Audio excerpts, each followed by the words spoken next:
Africa Media Live TV. Kindly subscribe to our YouTube channel to get updated on the trending gist, latest news all over the world. Like our page, subscribe, and share with friends. Thank you.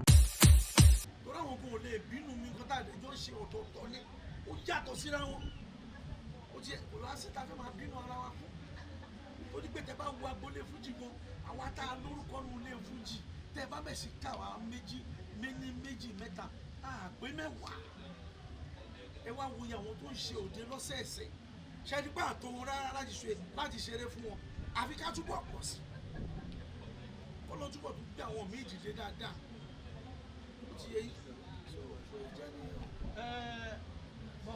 lẹ́nu àní àárín ẹ̀yìn àti Àlàbí Pasuma sà ǹjẹ́ ó ti nígbà kan rí àbí àsìkò kan rí tó didi pé Àlàbí Pasuma mo jù ẹ lọ Alhaji Abbas Obesere ẹ jù mí lọ ǹjẹ́ ó ti nígbà kan rí tírú ẹ̀ ti ṣẹlẹ̀ ní láàárín ẹ̀yìn méjèèjì. Ọlọ́run yẹ kí ẹ ṣẹlẹ̀ láyé kò ní ṣẹlẹ̀ ní Àlàbí òní ní bọ́mi sí òkú táyé máa fi parẹ́ kò sí tá a fẹ́ jọ máa fà àǹfà tó jọ bẹ́ẹ̀ rí láyé irú nǹkan bẹ́ẹ̀ ò ṣẹlẹ̀ láàárín àwọn méjèèjì rí láyé àti pé ọ̀rọ̀ kí ló jẹ́ jọ́rọ̀ ọjọ́ orí gan ọ̀rọ̀ ọjọ́ orí là ń sọ yìí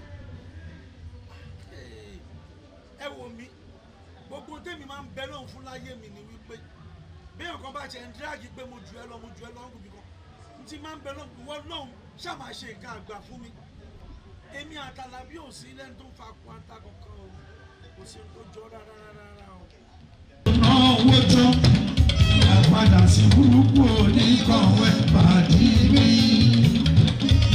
Pàdé alálùbáríkà nípa ní mi. Pàdé alálùbáríkà nípa ní mi.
Africa Media Live TV. Kindly subscribe to our YouTube channel to get updated on the trending gist, latest news all over the world.